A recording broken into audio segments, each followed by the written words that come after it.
퇴근길에 좋은 파트너 YTN 뉴스 FM 뉴스 정면 승부. 네, 뉴스 정면 승부 3라운드입니다. 앞서 2라운드에서 금요 시사 퀴즈 나갔었는데요. 못 들으신 분들을 위해서 다시 한번 말씀드리겠습니다. 올해 노벨 물리학상은 신의 입자로 불리는 이것의 존재를 처음 예견했던 미국의 원로 물리학자 2명이 영예를 안았습니다. 이 입자의 이름은 무엇일까요? 가 질문입니다. 보기는 1번 깁스, 2번 힉스, 3번 사스, 4번 빅뱅. 네, 정답 문자 많이 보내주고 계신데요. 9933님입니다. 네, 이 정답을 써서 보내주셨는데 읽어도 될까 모르겠네요. 네, 일단 잠깐 빼고 영업직이라 나 운전하는 하루 종일 94.5MHz를 헤청하는 청취자입니다. 항상 좋은 정보 감사드립니다. 결혼 8년 차인데 아기들 돌보느라 제대로 문화생활 한 적이 없네요. 와이프에게 깜짝 선물 주고 싶습니다. 이렇게 의견 주셨고요. 2663님, 이것은 이휘소 박사가 처음 명명한 것입니다. 라고 이렇게 주셨습니다. 네, 맞습니다. 이것은 한국 출신의 물리학자인 고 이휘소 박사 이름을 줬는데요. 조금 어려워하시는 분들을 위해서 최욱 씨가 힌트 주고 가셨죠. 휙 쓰러진다. 그리고 또 이휘소 박사 이름의 이휘소. 여기 요 글자 좀 비슷합니다. 정답이요. 네. YTN 라디오 예스 앱으로도 정답 받고 있으니까요. 방송 듣고 계신 분들은 라디오 예스 앱으로도 보내주시면 되고요. 또 휴대전화 우물정 0945번으로 이렇게 보내주시면 되겠습니다. 정면승부 3라운드. 네, 여러분 퀴즈와 함께 선물 받아 가시는 그런 행운을 거머주시기 바라고요. 3라운드 잠시 뒤에 스포츠 뉴스 들어보도록 하죠. 아이가 뗐으면 사탕을 주긴 하는데 마음이 복잡해요. 먹여도 되나? 몸에 좋은 것도 아닌데. 서울우유가 엄마의 고민 하나를 덜었다. 칼슘에서 비타민 D3까지 우유의 영양이 듬뿍. 이거 완전 씹어먹는 우유네. 서울우유 밀크캔디.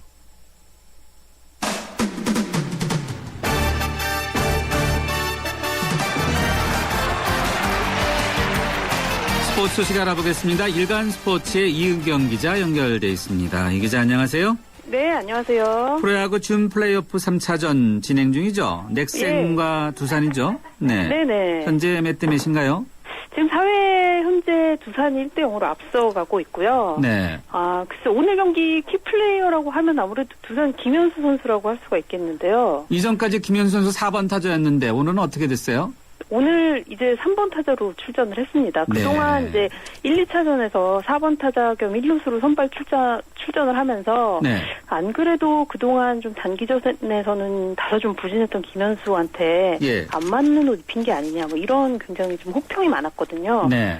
그리고 1, 2차전 모두 김현수 선수 활약이 굉장히 저조했는데 네. 오늘 두산이 김현수를 제자리인 3번 그리고 좌익수로 선발 출전을 시켰습니다. 1, 2차전에서 김현수가 8타수 무안타로 뭐 굉장히 부진했는데요. 네. 오늘은 3번 타자로 원대 복귀를 해서 그 1회 말 1사 3루 찬스에서 좌익수 희생 플라이를 날리면서 올해 포스트 시즌 첫 타점을 기록을 했습니다. 그래서 현재 1등이군요. 예, 그렇습니다. 네. 양팀 선발 넥센 오재영과 지금 두산의 노경훈 선수 굉장히 호투하고 있고요. 네. 경기는 1대0으로 두산이 앞서가기는 하지만 굉장히 팽팽하게 진행이 되고 있습니다. 1, 2차전 모두 끝내기로 승부가 났던 만큼요. 예. 오늘 경기도 좀 끝까지 지켜봐야 될 것 같습니다. 네. 어저께 두산 오늘 선발 투수가 잠실의 사나이라고 언급해 주셨죠? 네, 잠실에서 양키스가 와도 난 자신 있다 이런 말을 했던 노경훈 선수인데 네. 역시 자기가 얘기했던 것대로 굉장히 지금 호투하고 있습니다. 네. 이 자기의 자신감이 이게 공을 던질 때 상당히 반영이 되나 봐요. 네. 오늘 두산 팬의 입을 이렇게 쫙 벌어지게 두산이 승리하면은 2승 2패가 되나요? 아니 오늘 이제 첫 승을 하게 되죠. 만약에 두산이 첫 승을 그렇죠. 그럼 2승 1패가 되는 거죠? 넥센이 2승 그리고 두산이 1승 이렇게 해서 네네 오전 3승제로 치러지니까요. 3승 네. 먼저 하는 팀이 이제 플레이오프 올라가는데 네. 두산이 오늘 만약에 이기게 된다면 내일 네. 4차전까지 넘어가게 되고요. 네. 넥센이 이기면 이제 준 플레이오프는 오늘 끝나게 됩니다. 네, 알겠습니다. 축구 소식도 궁금한데 간단히 좀 언급해 주실까요? 네, 축구대표팀이 내일 브라질하고 평가전을 합니다. 내일 오후 8시에 서울 월드컵 경기장에서 경기 열리고요. 이번에 방한한 브라질 팀이 네이마르나 단테, 헐크, 오스카 이런 정말 말 그대로 스타 군단 대표팀 1진급 선수들이 모두 다 왔습니다. 브라질 선수들 이적료를 모두 합한 금액이 무려 6,090억 원에 이른다고 하는데요. 대단하네요. 예, 여기에 맞서는 한국도 지금 손흥민, 구자철, 기성용 선수 같이 유럽에서 활약하는 이 좋은 선수들 거의 모두 나서서 브라질에 맞섭니다. 이번에 사실 티켓이 좀 많이 화제가 됐는데 이미 예매분은 다 매진됐고요. 이번에 축구협회가 처음 20만 원짜리 스페셜석까지 만들었다고 하는데 이 자리도 모두 다 나갔다고 합니다. 예, 알겠습니다. 손흥민 선수와 네이마르 선수가 나이가 같다고 그러던데요. 네, 만으로 21살이고요. 실제로 그 청소년 그 시기에 10대 피파가 선정한 10대에 잘하는 선수들에 꼽힌 적이 있거든요. 그래요? 모두. 그래서 이번에 좀 맞대결도 많이 기대됩니다. 알겠습니다. 오늘 스포츠 소식 여기까지 듣겠습니다. 고맙습니다. 네, 감사합니다. 지금까지 일간스포츠의 이은경 기자였습니다. 금요일 교통 상황 어떤지 알아보죠. 김미란 캐스터. 네, 뉴스 정면 승부 교통정보입니다. 주말을 앞둔 금요일 저녁 곳곳에 퇴근길 정체가 이어지고 있습니다. 도심 왕산로 흥인지문에서 신설동역 구간 교통량이 많아 정체입니다. 한남대로 따라 남산 1호 터널 이전부터 한남이 고가차도까지 시속 20km 미만이고요. 남산 2, 3호 터널도 모두 강남 쪽으로 밀리고 있습니다. 테헤란로는 강남역 방면 포스코에서 르네상스까지 속도가 많이 내려가 있고요. 다시 역삼역에서 강남역까지 밀리고 있습니다. 반대편은 강남역에서 삼성역까지도 정체 서행입니다. 요즘 신촌 연세로는 대중교통 전용지구 공사 때문에 신촌 오거리부터 연세대 명물거리까지 계속해서 통제 중입니다. 미리 연희 나대목이나 신촌기차역 입구, 동교동 3거리에서 우회를 하시기 바랍니다. 뉴스 정면 승부 교통정보였습니다.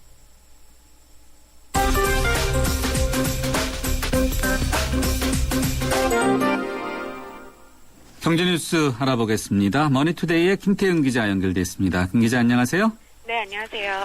원산지 속이는 거 이거 참 어제 오늘의 이야기는 아닙니다만요. 일본 후쿠시마 원전 사고와 관련돼서 일본산 수산물에 대한 원산지를 속이는 사례가 굉장히 많다고요. 예, 안 그래도 요즘 가장 걱정거리 중에 하나이실 텐데요. 최근 3년 동안 원산지를 허위로 표시해서 적발된 일본산 수산물이 83건, 아예 원산지 표시를 하지 않아 적발된 일본산 수산물이 118건에 달했습니다. 원산지 허위로 표시한 이 건수 중에 절반이 넘는 47건은 국내산으로 위장을 했고, 또 러시아산으로 속인 일본산 수산물도 33건에 이르렀습니다. 업종별로는 횟집이 93건으로 가장 많았고, 시장이 52건, 마트가 21건, 일반 음식점이 20건 등으로 뒤를 이었습니다. 이처럼 원산지를 제대로 알리지 않은 위반 사례는 원전 사고가 발생한 2011년 가장 많았었는데요. 점차 줄어들었다가 방사능 오염수 유출 사실이 밝혀진 올해 들어서 다시 느는 추세입니다. 지난달부터 후쿠시마 원전 인근 8개 지역의 수산물 수입이 전면 금지되고는 있지만 정부 차원의 철저한 단속과 방사능 검사가 필요하다는 지적입니다. 네, 철저하게 단속해서 문제가 있는 것들은 수입을 못하게 하는 것이 당연하겠죠. 네. 운전하시다 보면 고속도로 휴게소에서 아주 맛집 찾아서 이렇게 휴게소를 들려서 음식 드시는 분들이 많은데 이 고속도로 휴게소에서 파는 음식 가격의 절반이 도로공사를 포함한 운영업자가 수수료로 이렇게 가져가고 있는 것으로 나타났다고요? 네, 휴게소에서 파는 음식이 너무 가격이 비싸다거나 부실하다는 그런 불만 많이 가지셨을 것 같은데요. 휴게소 운영업자와 음식 판매업자 사이에 그 계약서를 보면 음식값의 50%를 수수료로 책정하고 있는 것으로 나타났습니다. 이 수수료 일부는 도로공사가 가져가고 있는데 이러다 보니까 음식 판매업자들은 손해를 보지 않기 위해서 식자재 값을 낮추거나 음식값을 올릴 수밖에 없다는 그런 입장입니다. 서울 도심 유명 백화점 음식 매점도 수수료율이 25%인 점을 감안하면 이 휴게소 음식 판매업자들의 수수료율이 너무 높다고 이런 불만이 나오고 있는데요. 도로공사는 이런 이유 때문에 앞으로 휴게소 운영업체들을 재계약할 때 평가 점수의 수수료율을 반영해서 음식 가격 낮출 수 있도록 유도하기로 했습니다. 네, 그렇게 되면 이제 음식값이 조금이라도 낮아지겠네요. 잘하면요. 네. 국내 거주자의 외화 예금 잔액이 사상 최대치를 경신했나 보죠? 네, 그렇습니다. 우리나라의 주소를 둔 법인이나 6개월 이상 국내에 머무른 내 외국인이 보유한 외화예금이 9월 말 현재 424억 4천만 달러로 집계됐습니다. 종전 최대치였던 8월 말에 410억 2천만 달러보다 14억 2천만 달러가 늘어난 겁니다. 외화예금은 제2의 외환 보유액으로 불리기도 하는데요. 외화 부족 사태 때 국내 달러 공급원 역할을 할 수 있기 때문입니다. 최근 경상수지가 큰 폭의 흑자를 기록하면서 기업들의 외화예금 잔액이 늘고 있는 것이 주요 원인으로 분석됩니다. 예, 알겠습니다. 오늘 경제뉴스 브리핑 잘 들었습니다. 고맙습니다. 감사합니다. 지금까지 머니투데이의 김태은 기자였습니다. 잠은 인생의 사치라던 에디슨. 하지만 그의 열정을 지켜준 것도 깊은 잠이었습니다. 짧게 자도 깊고 편안하게. 시대의 리더와 함께한 시몬스. 당신의 인생과 함께합니다. 흔들리지 않는 편안함. 시몬스. 네, 정면승부 3라운드 여기서 마무리하고요. 잠시 뒤 4라운드에서는 강지원 변호사와 함께하는 새 남자의 정치수다 이어가겠습니다. YTN FM 캠페인 실력 있는 도시, 활력 있는 경제도시 평택이 도약합니다. 초인류 기업들과 함께 첨단 산업도시로 성장해 나가는 평택. KTX 역사 675, 대한민국 교통 중심지로 성장하는 평택. 국내 5대 무역항인 평택항을 중심으로 항만 물류도시로 거듭나고 명품 농특산물 슈퍼오닝으로 건강한 식탁을 선물하는 맑고 푸른 평택. 아이들의 꿈과 희망이 자라는 모두가 살기 좋은 도시, 이곳이 바로 평택입니다. 이상은 시민 모두가 행복한 도시 평택시와 함께합니다. 4624 4520 아이들에게 처음 구구단을 외우게 할 땐 마음이 찡합니다.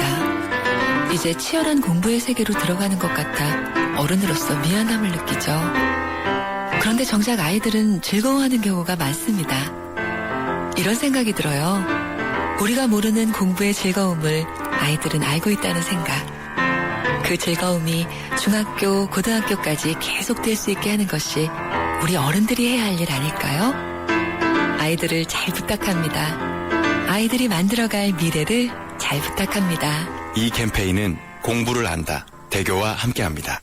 살아있는 뉴스, 깨어있는 방송, 한국의 뉴스 채널 YTN 뉴스 FM.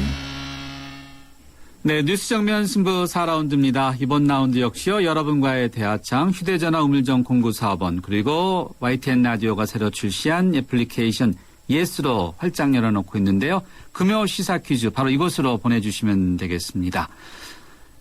잠시 뒤에는요. 전 18대 대선 후보였던 강지원 변호사님, 그리고 한겨레 정치부의 하우영 기자와 함께하는 새 남자의 정치수다 이어가겠습니다. 네, 잠시 쉬었다 가겠습니다. 가스비가 많이 나오면 큰일. 전기세까지 많이 나오면 더 큰일. 그래서 경동나비엔이 개발했다. 스스로 전기까지 생산하는 가정용 전기발전 보일러. 보일러 여기까지 왔다. 국가대표 보일러. 경동나비엔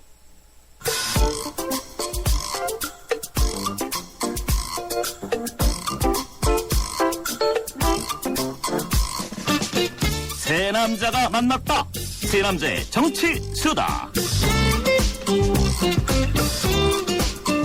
네, 불타는 금요일이라고 흔히 이야기하는 금요일 저녁. 네, 회식 자리 가시기 전에 저희들과 함께 편하게 정치 이야기 나눠보는 시간입니다. 한 주간 정치권 뉴스를 살펴보고 다음 주 정치권도 전망해보죠. 청취자분들도요, 우리 정치권에 하고 싶은 말들 많으시죠? 짧은 문자는 50원, 긴 문자는 100원의 유료 문자인데 휴대전화 우물정 0945번으로 보내주시면 되겠고요. 또 라디오가 새로 출시한 애플리케이션 예스로 무료 문자입니다. 이곳에 보내주시면 함께하겠습니다. 18대 대선 후보였던 강지원 변호사님, 이 자리에는 또 한겨레 정치부의 하우영 기자 함께하십니다. 두 분 안녕하세요. 안녕하세요. 예.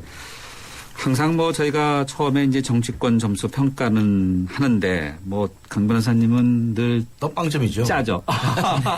빵점 정치판이니까 올라가요. 네. 근데 이번 주에 말이죠. 예. 그럼 민주당이 원내 복귀를 했어요. 슬그머니 한 것 같아요. 느낌상에는. 슬그머니인지 요란하게인지 모르겠지만 그래요? 네. 들어와요. 그 처음부터 나가지 말라고 그랬거든요, 저는요. 강 변호사님 그러셨죠. 예. 근데 이제 뒤늦게라도 돌아온 거는 뭔가를 기대하게 하는데 예. 들어와서 보나마나 또 치고받고 이제 서로 하지 않겠습니까? 여야가. 네. 그것도 빵점이죠. 뭐. 네. 예측되는 빵점입니다. 예측되는 빵점. 하기자 제가 슬그머니라는 표현을 썼는데 민주당 분들이 들으면 화가 날 것 같아요. 혹시 항의할까 걱정도 되는데. 슬그머니 맞습니다. 맞아요? 네. 예. 사실 슬그머니라는 표현이 맞는 거는요. 그만큼 이번 주에 또 사건이 많았죠. 네. 그런 이유도 있습니다. 어떤 사건이 있었다고 보세요? 예를 들면? 일단 대화록이 있었고요. 대화록. 온 국민을 깜짝 놀라게 한 네. 그 김정은 전쟁 준비 발언이 또 있었고요. 좀 이따 좀 자세하게 네. 설명을 드려야 할 것 같습니다. 예, 알겠습니다. 하 기자 이 통찰력이 좀 뛰어나다라고 많은 청취자분들이 항상 생각했는데 좀 혼을 나셔야 될 만한 하나가 있지 않은가라고 생각이 들어요. 저희 네. 항의도 좀 있었어요. 하 기자의 예측이 틀렸다. 네. 손학규 전 상임 고문. 네. 이제 김한길 대표 3고 초료로 출마를 할 것이다라고 이제 예측을 했는데 네. 그냥 뭐 완전 틀렸어요. 예. 변명 한번 해보세요. 일단 변명 시작해 볼까요? 예. 뭐 저뿐만 아니라 그 다음 날 유력 일간지 대부분이 네. 출마 유력을 했다가 아주 창피를 단단히 당했습니다. 네. 그 원인을 두 가지로 정도로 예측해 볼 수 있을 것 같아요. 네. 송 고문은 일단 대선에 패배한 죄인이 네. 물론 직접 출마는 하지 않았습니다. 예. 1년이 되지 않은 상황에서 국민들이 보기에 아름답지 못하다. 뭐 이런 네. 이야기를 내놓았어요. 예. 하지만 정치부 기자들은 이게 계산이 있다라고 네. 보입니다. 예. 아직 대권까지 시간이 많이 남은 상황에서 예. 여기서 상처를 입고 가지 말자. 그리고 네. 현실적으로 지금 손학규 대표가 의외로 네. 그 안철수 의원, 뭐 박원순 등등 문재인 의원 포함해서요. 그 지지율을 조사하면 상당히 순위가 높습니다. 10% 내외를 기록하고 네. 있거든요. 이전에는 한 자릿수였어요. 그렇죠. 그런 상황에서 굳이 지금 나설 필요가 있겠느냐 이런 계산도 있겠고요. 네. 그리고 이번 지역 화성 같은 경우에는 한 번도 야권 후보가 힘있게 나서서 이겨본 적이 없는 그런 지역입니다. 네. 그런 지역이라는 고려도 있을 거고요. 네. 하지만 죄송합니다. 제가 틀렸습니다. 아, 저는요, 이렇게 여러 신문들을 이렇게 쭉 읽다 보니까 예, 예. 눈에 띄는 대목이 하나 있었는데 네. 서청원 전 대표와 손학규 전 상임 고문이 네. 상당히 막역한 사이다. 네네. 서로 선거를 이렇게 도와줬던 과거에 네네. 그런 대목이 눈에 띄는데 네. 이 부분은 어떻게 좀 보세요. 그래서 서청원 전 고문은 손학규 전 고문이 안 나올 거다. 네. 딱 이렇게 거의 확신하고 도전장을 던졌다. 사실 레토릭이죠. 이 첫날 예 그렇습니다. 그러니까 제가 자신 있게 말한 부분들이 몇 가지가 있는데요. 네. 틀렸는데 입국한 첫날 예 변명을 조금만 더 하겠습니다. 네. 입국한 첫날 당이 필요할 때 나는 한 번도 몸을 사리지 않았다. 네. 이렇게 얘기를 합니다. 네. 그럼 이건 선거에 나가겠다는 사실 얘기로 정치부 기자들은 모두 해석하거든요. 그렇게 해석을 하라고 정치인들이 먹잇감을 던져주는 겁니다. 그래서 죄송합니다. 잘못 물었습니다. 기자가 덥석 그대로 묻으면 안 되죠. 예. 강 변호사님은 어떻게 한 보세요? 가지 손학규 씨가 말이죠. 예. 대선에 패배한 죄인이라고 이렇게 자처를 했어요. 네. 예. 근데 본인은 출마 안 했잖아요. 네. 그럼 무슨 뜻입니까? 의아는 본인이 주인이라는 거예요? 민주당이 주인이라는 거예요? 본인 스스로 그만큼의 급으로 스스로 생각한다라는 거죠. 스스로 평가를 하고 있고. 강 변호사님은 직접 출마하신 입장에서 보면은 그럼 죄인 또 누구 있어요? 그건 말로가 아니에요. 네. 대선 출마한 게 죄인은 또 아니죠. 누굴 노리고 한 말이에요, 이 말이야. 글쎄요. 또 그렇게 해석이 되네요. 누구를 이거 함부로 할 말이 아니네요. 지금 대선에 패배해서 정권을 갖다 바쳤다라고 얘기를 했거든요. 네. 그러면 지금 누구한테 들으라고 하는 얘기예요, 이게? 네. 지금 내가 죄인이라고 나선 사람이 있었나요? 네. 죄인이라고 나선 사람은 없죠. 왜 눈을 멀뚱멀뚱 뜨십니까? 또 굳이 책임을 지자면 문재인 의원이나 안철수 의원 쪽으로 가야 할 것 같은데요. 네.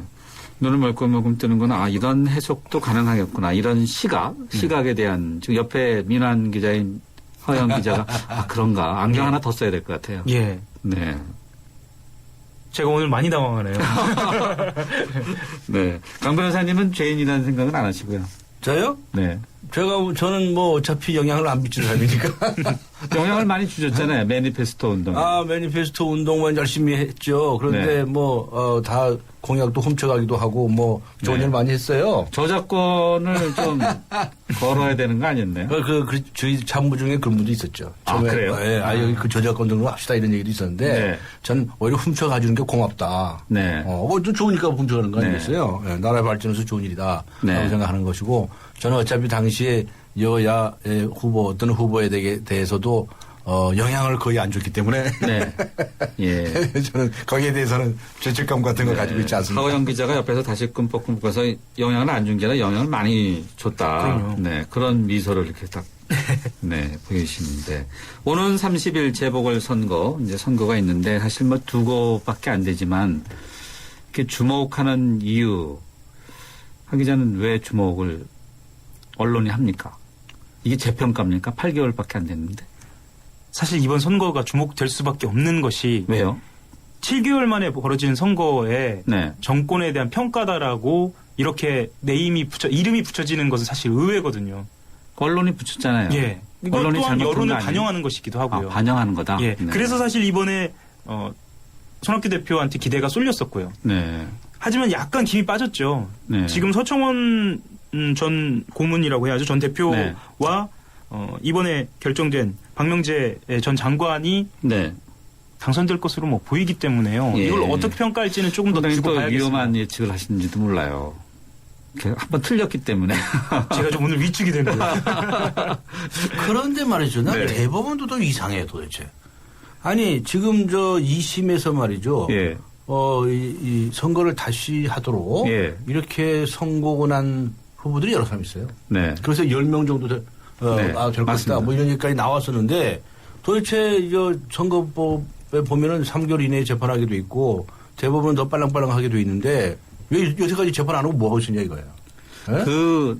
왜 도대체 왜 여태까지 2개만 남겨놓고 여태까지 뭐가 있냐 이거예요. 그 기간을 지키지 않아도 대법원은 문제 없나요? 훈시 규정이기 때문에. 그래 훈시 규정이요? 위반되는 것은 아닌데 제가 보기에는 이미 벌써 이 정도라고 한다면 이미 제가 보기에는 다 법률검사 끝났고 대법관들이 뭐 4명씩인가 앉아가지고 도장만 찍으면 될 정도인데 왜 여태까지 다른 후보들에 대해서 재판을 지금까지 이렇게 안 하냐? 그 점에 대해서 아주 유감스럽습니다. 강 변호사님 보실 때는 이미 다 법리나 여러 가지 다 검토는 끝냈을 것이다. 시간적으로 충분하다고 보는 거죠. 도장만 안 찍었을 뿐이다. 어쨌든 간에 기간은 뭐 충분했는데 왜 안 하느냐. 대법원에서 왜 이렇게 안 하느냐라고 하는 것이 아주 전 유감이고 그래서 이번 선거가 이 정권에 대한 심판이라고 하는 기능이 싹 없어져 버린 겁니다. 특정 지역이라고 할 수밖에 없죠. 그런 지역만 남고 다 없어졌으니까 저는 아주 수상하게 생각해요. 바로 그것 때문에 그렇습니까? 뭐 판이 커지면은 중간평가 성격이 될 것으로 우려돼서 안 했다. 뭐 이런 지적도 있는데. 사실 확인이 되지는 않았습니다만 그렇게 추정은 충분히 가능하죠. 이거는 절대로 확인이 안 되는 겁니다. 그 많은 대법관들한테 다 물어볼 겁니까? 뭘 겁니까? 어렵죠. 또 물어본다고 하는데 어떤 대법관이 대답하겠어요? 그래서 이거 확인이 안 되는 건데 그러나 도대체 법도 제대로 안 지키고 말이죠. 이렇게 늑장 재판하고 하는 것에 관해서는 도대체 문제가 있다. 그래서 선거법에 딱 정해놨어요. 3개월 이내 해라 딱 정해놨어요. 그런데 안 하는 거죠.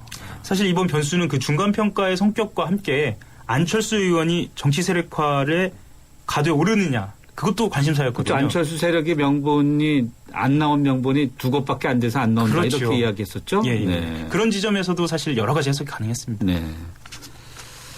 참 대법원도 이런 정치적인 논쟁 속에 벗어나지 못하네요. 그런 것이 원래 법원은 그러면 됩니까? 안 됩니까? 안 되죠. 안 된다. 늑장 부려도 욕먹는 거고요. 재판 잘못해도 욕먹는 거고요. 중요한 건 기간 법적인 걸 딱딱 지키는 게 제일 중요한 거죠. 지키는 건 지켜야죠. 왜 안 합니까? 월급 받으면서 왜 안 합니까? 자, 이번 선거에 대해서 이제 하기 전에 일단 예측은 좀 여권에 좀 우위를 주는 이제 예측은 하셨는데 결과는 이제 다음 달쯤 보면 되겠네요. 30일 이후. 30일 보니까 수요일인가 목요일 보면 되겠네. 이달 말에요. 자, 이번 재보궐선거.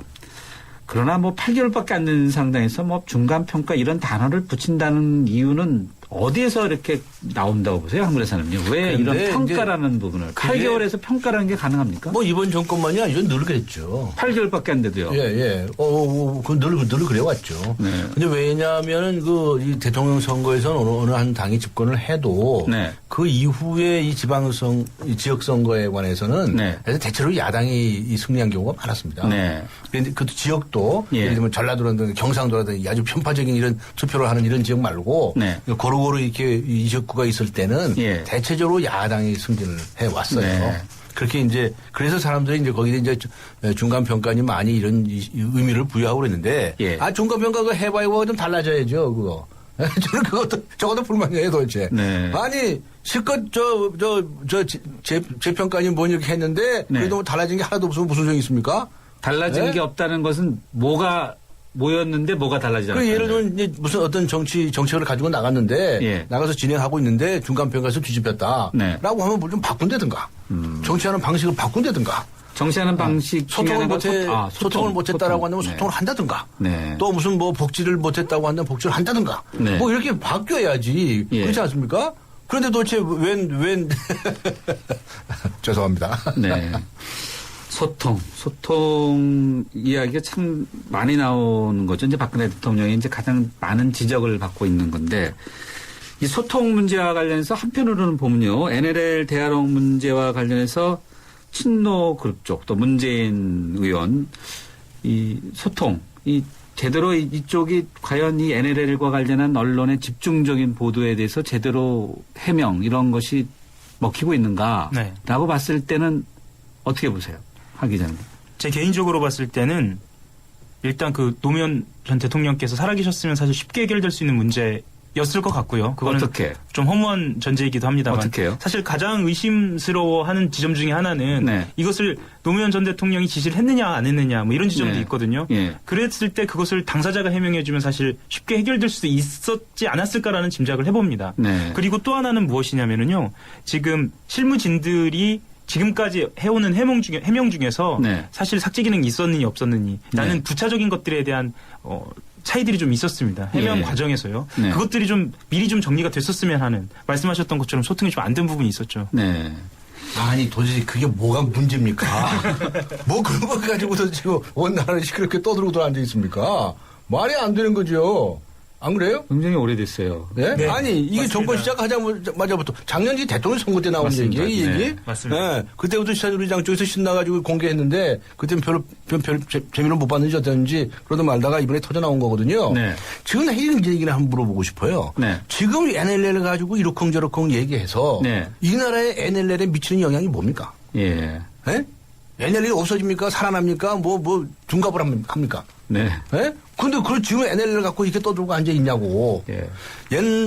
이제 두 사람 다 고인이 됐죠. 노무현, 김정일 다 이제 저 세상 사람이 됐는데 이 사람이 둘이 앉아서 죽이 맞아가지고 무슨 소리 했다고 칩시다. 그리고 NLL 우리 NLL 어떻게 됐습니까? 지금 따져가지고 뭐 하겠다는 겁니까 도대체? 그렇게 할 일 없습니까? 그래서 저는요. 요새 음성 파일을 공개하는 어쩐 얘기 나오잖아요. 자, 그것도 다 깔아서 그럽니다. 다 깔아. 이거요, 이 대화라고 이제 까느냐 안 까느냐 가지고 그렇게 말이 많지 않았습니까? 근데 처음에 이 야당에서는 그 대화력 공개하고 큰일 날 것처럼 그냥 금방 나래 불 붙을 것처럼 나래 구슬을 했잖아요. 그래서 어느 날 갑자기 문재인 의원이 그거 깝시다 하니까 또 획가닥 돌아가지고 다 까고 그랬거든요. 그리고 우리 법에 보면 무조건 다 못 가게 돼 있는 게 아닙니다. 아, 그래요? 법에 원칙적으로는 30년 동안 못 간다 이렇게 해놓고서도 예를 들면 국회에서 3분의 2 이상이죠? 3분의 2 이상이 찬성을 깔 수 있게끔 돼 있어요. 그러면 국회의원이 3분의 2라면 국민들 중에서 많은 분이 원한다면 깔 수도 있는 겁니다. 그런데 저는 왜 이제 와서 음성 파일까지 까라고 그러냐. 이것 때문에 너무 시끄러워요 도대체. 그런 쌩쌩한 목소리로 뭔 소리를 도대체 어찌 이렇게 시끄러워하냐. 오늘 당장에 또 까보세요. 내일은 딱 끝나잖아요. 정리가 되죠. 딱 정리 되잖아요. 그 자신이 그따구 소리 안 하면 될 거 아니에요. 북한이 까지 말라고. 북한이요? 네. 뭐 북한 지령을 받는지 안 받는지 내가 알 수가 없구나. 어쨌든 간에. 네. 그래서 음성 파악이고 뭐고. 그래서 처음에는 물론 이거 안 까는 게 원칙입니다. 안 까는 게 원칙이지만 이렇게 국민들의 욕구가 비중에 있고 우선 제 자신부터 알고 싶어요. 네. 도대체 뭔 소리를 뭐라고 얘기했기에 도대체 이렇게 온 세상 시끄럽냐. 돌아가신 네. 양반이. 예? 그래서 좀 까라. 저는 그렇게 얘기를 하는 것이고 빨리 까가지고 빨리 덮어요 이제. 이거 해봐. 돈 생기는 것도 아니고 밥 생기는 것도 아니에요. 뭐가 생긴다고 이거 가지고 맨날 늘어붙어 아주 앉아 있습니까? 네. 이게 정치인들이 세배 받아먹고 앉아서 할 일입니까? 말도 안 되는 소리지. 네. 저는 도대체 마음에 안 듭니다. 청취자분 1937님이 네. 강 변호사님과 같은 의견인가 봐요. 정말 강 변호사님 말씀대로 저 세상 간 사람들의 대화에 온 나라가 술렁이고 있네요. 네. 빨리 마무리되고 나란 일에 힘써 주셨으면 좋겠습니다. 옳습니다. 진짜 옳으신 말씀입니다. 1937님. 네. 네. 강 변호사님 팬이신가 봐요. 고맙습니다. 5574님은요. 새 남자의 수다 오늘도 퇴근하며 듣고 있습니다. 세 분 목소리 네 좋습니다. 라고 하셨습니다. 감사합니다. 0369님 하 기자님 괜찮습니다. 저는 30년 같이 산 분이시죠. 난 남편의 속도 잘 모릅니다. 정치가 늘 속을 어찌 마음을 알겠습니까? 맞습니다. 이렇게 해주셨습니다. 하 기자님 좀 힘내시라는데. 분발하겠습니다. 분발. 그래도 또 31일 날 맞는지 안 맞는지 좀 봐야 되겠는데. 근데 예측을 여권에 들어줘서 민주당 기자 입장에서 민주당 쪽에서 섭섭해야 할 것 같아요. 네. 사실이니까요. 이게 상당히 그 투표에 영향을 줄 수 있기 때문에 상당히 좀 걱정이 되네. 조심하겠습니다. 네. 그걸 생각을 못했습니다. 예. 자, 이 소식은 이 정도로 마무리하고요. 앞서 이제 오늘 특히 하 기자한테 먼저 이야기를 많이 묻네요. 이제 그 국정원에서 국회에서 열렸던 정보였죠. 정보에서 북한 관련 오보죠. 오보와 관련해서 하 기자께서 언급해 주셨는데 오보의 전말이 어떻게 된 거였어요? 사실 국회에 가시면은요. 지하 1층이라고 해야죠. 1층에 언론 관련된 브리핑룸이 있습니다. 그 앞에 비공개 회의가 끝나면 양당의 간사가 내려옵니다. 내려와서 그 비공개 회의와 관련된 정보를 이야기를 합니다. 특히 그 정보위원회 같은 경우에는요. 민감한 정보가 많기 때문에 끝난 다음에 양당 간사가 꼭 이야기를 합니다. 아니면 기자들이 정보위 앞으로 찾아가기도 하고요. 그런데 한 사람만 하는 경우도 있어요. 왜냐하면 그 당의 이해관계가 없을 때는 그냥 한쪽 당만 간사가 내려와서 이러저러한 이야기를 합니다. 그런데 이날 조원진 간사가 내려와서 이 김정은 조원진 새누리당 간사. 새누리당 간사. 정말 깜짝 놀란 얘기를 한 거죠. 그 김정은 총공격 대기명령 얘기를 한 겁니다. 그런데 이제 기자들은 일단 이거를 이야기를 들은 다음에 확인을 해야겠죠. 첫 번째는 국정원장이 이야기를 했다고 하니 국정원에 확인을 해야겠고 두 번째는 새누리당 조원진 간사가 이야기를 했으니 새누리당에 확인을 해야겠고 그때 같이 참가한 민주당 의원은 어떻게 들었는지를 확인해야겠죠. 그런데 아시겠지만 속보 경쟁이 얼마나 심합니까? 그래서 일단 이 말을 들은 순간 기사를 쓰기 시작한 겁니다. 그래서 일파만파한 거죠. 저는 사실 이 오보에는 첫 번째 조원진 간사의 실수도 있었겠지만 제가 기자된 입장에서도 기자들의 실수가 가장 컸다고 생각합니다. 강 변호사님이 만약에 이 기자들의 저런 속보를 받았다면 어떻게 하시겠어요? 기자들이 속보를 받았다고요? 네. 이제 이야기를 이런 게 하신다고 속보를 할까요? 라고 하면 강 변호사님 어떻게 하시겠어요? 뭘 할까요? 이건 무슨 말입니까? 지금 이제 쏘가 넘어가겠죠. 아니 도대체 이게 지금 참 말이 안 되는 일인데요. 그렇죠. 이 국정원이 지금 개혁 얘기가 나오고 있지 않습니까?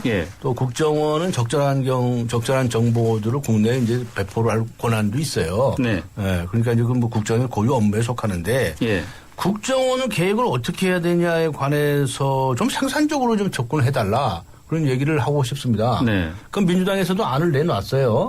뭐 수사권을 다 뭐 폐지해버리고 뭐 딴 데로 옮긴다느니 뭐 이런 얘기를 해왔는데 그것도 지금 뭐 화가 나서 한 얘기가 있고 좀 협상을 해야 할 문제들이 있지 않습니까? 이게 정답이 없는 문제입니다. 지금 보세요. 미국에서 오바마가 지금 셧다운이 돼가지고 연방정부에 일부 직원들 월급도 못 주고 앉아있고 거기서 공화당하고 민주당하고 지금 뭐 오바마 케어인가 뭐 그것 때문에 오르락내리락 하고 있잖아요. 그렇죠. 그래서 디폴트 얘기가 나오고 그런 상황 아닙니까? 그 사람들도 근데 문제는 뭐냐면 그 사람들이 정책 가지고서 지금 다툼을 하고 있는 거예요.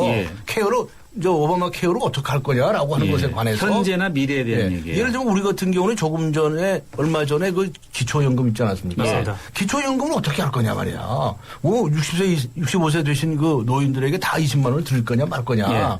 그 무슨 재정을 가지고 할 거냐. 그리고 국민연금하고 연계할 거냐 말 거냐. 이거 가지고 이제 여야가 서로 논쟁을 하라 이런 얘기입니다. 그럼 얼마나 이뻐요. 그러면 20만 원이 생기는지 안 생기는지 그것 때문에 이제 궁금해하니까 국민들이. 그러니까 그런 거 가지고 얘기하면 이쁘다고 말할 수가 있지. 그런데 되도 않은 이야기를 가지고서는 아무 생산적인 것도 아닌 얘기 가지고서 맨날 막말하잖아요, 막말. 오늘도 막말이 얼마나 나왔어요. 무슨 시정 잡혀들 모아놓은 것도 아니고 무슨 깡패들 막말이 많아서 그런가 드라마도 막장 드라마가 완전 막장이에요, 막장. 그래서 이따오지도 하지 마세요라고 얘기하고 정말 국가 정보원의 개혁에 관해서 머리를 맞대세요라고 좀 얘기를 하고 싶습니다. 지금 우리나라 이 국정원이 말이죠. 이 원죄가 워낙에 많습니다. 그래서 아주 오래 전부터 그냥 정치 부대같이 돼버렸었어요. 잘 아시다시피 초대 중앙정보부장이 김종필 씨고 그 이후라 김형옥 어쩌고 삐까뻔쩍한 사람들 얼마나 많았습니까? 다 정치인들이에요, 정치인들. 그렇잖아요? 그래서 피살당하고 말이죠. 뒤가 얼마나 안 좋습니까? 그때부터 시작해가지고 자우지간 이 정권을 잡으면 이거 마치 정치 부대처럼 활용을 하는 거예요. 그리고 또 거기 안에 있는 사람들 중에도 오염된 사람들은 야 이렇게 해서 줄 잡아가지고 무슨 어쩌고 이런 생각을 하는 사람도 있는 거예요. 그래서 저는 이 국정원에도 우수한 사람들이 많이 있다고 생각하는데 물론입니다. 이제 이걸 단절하자 말이에요. 이런 완전 끊자. 그리고 새로운 정보기관으로 태어나자. 미국의 CIA가 이렇게 한다는 말 들어보셨습니까? 미국의 FBI가 이렇게 한다는 말 들어보셨습니까? 그 대한민국 국정원은 왜 이랬습니까? 그러니까 이번에 박 대통령도 얘기하고 국정원 자체 개혁안에도 나왔다고 하는데 절대로 이제 예를 들면 무슨 언론사니 무슨 정당 같은 취득 못하게 하겠다. 그거 주당한 얘기죠. 이제 그만 못하게 하면 됩니까? 앉아서 댓글 붙이기로 했는지 모르지만 그런 것도 못하게 해야 되고 못하게 할 것도 많거든요. 또 과연 못하게 한다고 해서 끝나느냐? 어떻게 담보할 거냐 말이죠. 어떻게 실행할 거냐? 이런 것에 관해서 헐레가 얼마나 많습니까? 근데 이 아저씨도 왜 아까 꼼짝하고 있냐고요. 네. 청취자분 함께 하시죠. 4121님인데요. 저는 60대입니다. 노회 대책은 꿈도 못 꾸고 하루하루 사는 것도 너무 힘든데 여의도 계신 분들은 입만 열면 국민이 용납을 못한다 한데 저 같은 서민은 아무 목소리도 없고 여의도 계신 분들이 저 같은 삶을 살아보신다면 지금처럼 하실 수 있겠습니까? 서민들의 삶을 알고 있는지 정말 답답하고 궁금합니다. 이런 의견. 네, 아주 절절하신 말씀이시네요. 강 변호사님하고 같은 이번에 정기국회에서 해야 할 일이 많습니다. 부동산 대책 내놨었죠. 세제 개편안 내놨었죠. 복지 문제, 경제 민주화 관련 법률, 또 이제 경제 활성화를 위한 법률도 있고 그래요. 그런 것들이 어떻게 좀 통과가 되고 그래 봐도 내년 되는 거예요. 금년에 이거 국회에서 법 통과하죠. 그 시행하려면 내년 1월부터 시행하는 거 아니에요. 6개월 후, 1년 후 이런 게 이렇게 되는 수가 많아요. 올겨울 추우면 춥게 지내는 거죠, 더. 그래서 좀 시간이 그렇게 급한데 이거 무슨 놀고 앉아 있냐 말이죠. 그래서 문자 보내신 분들 말씀에 정말 공감하고 머리가 숙여지죠. 하 기자. 자, 김한길 대표가 일단 국회 복귀했어요. 국정감사. 이제 국회에서의 활동이 이제 꽃이라고 하는 건데. 저는 앞서 사람이 꽃보다 더 아름답다. 이제 국회가 좀 더 사람을 위한 정치를 해야 되지 않냐라고 했는데 김한길 대표가 또 야권연대를 앞에 붙였어요. 신야권연대. 이건 뭐예요? 신야권연대. 신야권연대는 그러니까 지금 민주당한테는요. 이전에 그 야권 통합 그리고 야권 연대에 대한 트라우마가 있는 것 같습니다. 흡사 노란색과 녹색을 탈피해서 파란색으로 갔듯이. 이전에 야권 연대라는 건 대선 때를 말하는 거예요. 그 이전에도 연대가 좀 있었죠. 그래서 새롭게 한번 틀을 가져가 보자라고 던진 건데요. 사실 틀은 그다지 이렇게 새로운 건 아닙니다. 예상 가능한 틀입니다. 예를 들면 지금 안철수 의원 쪽이라고 할 수 있죠. 안철수 의원 쪽이 있고요. 그리고 심상정 의원을 대표로 한 정의당 쪽이 있죠. 이들을 중심으로 연대를 한번 해보자라고 하는 거고요. 사안별로 연대가 가능하다라고 즉각적인 반응이 나오게 됐습니다. 여기서 말씀드린 사안별이라 하면 강 변호사님께서 말씀하셨던 뭐 복지라든가요, 아니면은 노동 문제라든가 세금 문제라든가 등등과 관련된 문제들을 말하고 있습니다. 그런데요, 저는 좀 지금 야당이나 여당의 행태에 관해서 정말 좀 한마디 해주고 싶은 말이 있는데 네. 정책 가지고 경쟁을 하세요. 정책 가지고 지금 저 하 기자님 말씀하신 이런 사람 저런 사람 모아가지고 신야권연대 만들고 그럼 또 신여권연대도 만든다고 칩시다. 또 패거리 작당 만들어가지고선 뭡니까 그 패싸머지는 거 아닙니까? 그게 언제식 프레임입니까 이게? 이런 무식한 짓 하지 마라. 좀 그런 얘기를 하고 싶은 거예요. 예를 들어서 지금 민주당에서 할 수 있는 일이 뭐냐? 오히려 이렇게 나가는 겁니다. 지금은 이제 대통령 선거에서 패배했잖아요. 그래서 이제 야당이 됐잖아요. 예. 그런데 얘기를 하는 거야. 우리 정당에서는 이런 정책을 가지고 해나가겠다. 무슨 정책이냐? 대탕평 정책을 하겠다. 그렇게 얘기를 해. 지금 지금 신정부가 탕평 인사를 못 하고 있잖아요. 국민 대통합에 정치하겠다고 이야기했고 말을 했는데 대통합위원회도 출범을 했죠. 네. 그런데 지금 대탕평 인사를 했느냐? 라고 하는 것에 관해서는 아무 소리 못 할 거예요. 네. 네? 그러니 우리 야당에서 우리가 뭐 4년 후에 우리가 집권하게 되면 그야말로 대탕평 인사를 하는데 이렇게 하겠다라고 나가는 거예요. 자기가 마치 자신들은 이런 정책을 꾸준하게 해 나가겠다라는 말들을 자꾸 보여줘야 그래야 국민들 듣는 분들이 희망을 가질 거 아닙니까? 그러면 민주화가 올라가는 거예요. 근데 맨날 모아봐야 또 그 나물에 그거 아닙니까?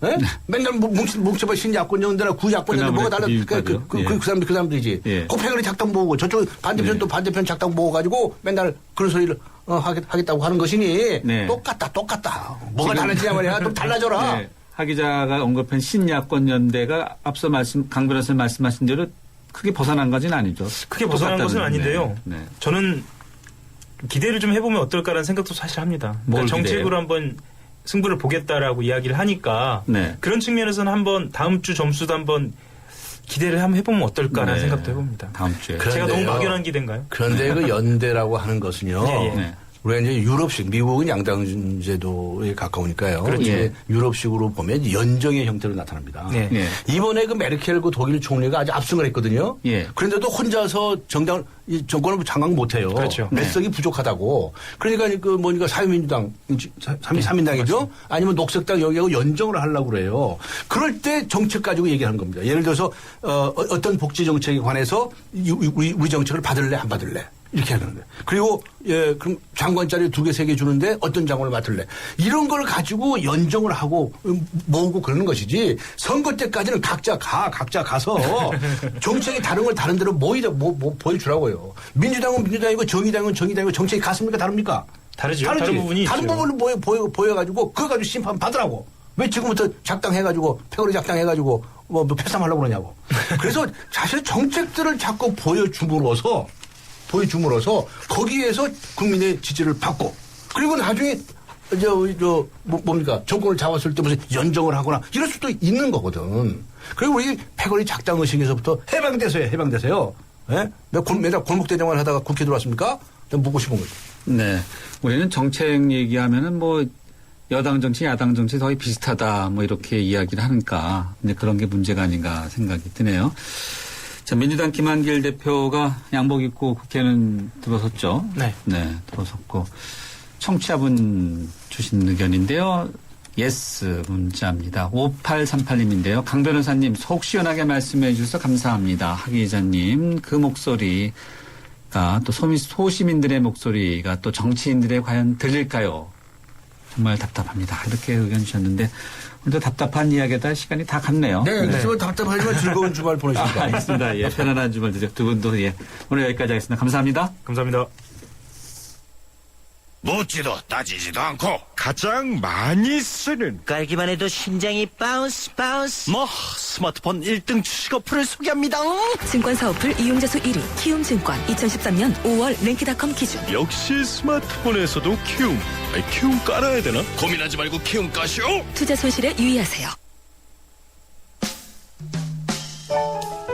네, 오늘 금요 시사 퀴즈 정답 발표하겠습니다. 정답은 2번 힉스였습니다. 뮤지컬 아가씨와 건달들 티켓 받으실 행운의 주인공인데요. 휴대전화 끝자리 7366님, 4549님, 1210입니다.